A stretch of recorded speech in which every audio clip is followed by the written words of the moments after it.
With the holidays upon us, many of us are going to be at risk of developing one of the diseases of overindulgence that we see this time of year. So here are a few quick points on how to manage those symptoms if you've overdone it at the holiday meal this year. Now, starting at the top and work our way down, probably the most common symptom we see is the acid reflux, and that's acid reflux in the esophagus. The esophagus isn't designed to handle acid.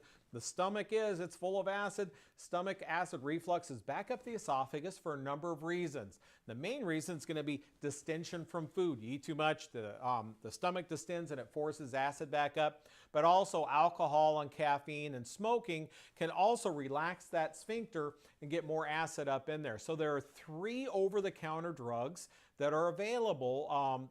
And some of those drugs used to be by prescription, but now they're available over the counter, and they're very effective at reducing the acidity in the stomach. So we start with antacids that contain magnesium or aluminum, like the Tums or Mylanta, that helps to coat the stomach. Next up is a H2 blocker like Zantac or Tagamet. It's more effective at blocking the acid production in the stomach. And then finally, your PPIs, your proton pump inhibitors, which were by prescription just 4 or 5 years ago, that are now available over the counter, and that's Prilosec and Prevacid. And those are very effective at shutting down the acid production in the stomach.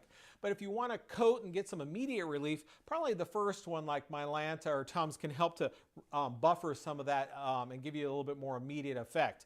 As we move down into the stomach, gastric distension can be relieved with simethicone, which is available in Gas-X. And simethicone just breaks up those bubbles and that cramping and discomfort that can happen with overindulging. And then lastly, as we look at the other consequence of a holiday meal could be diarrhea.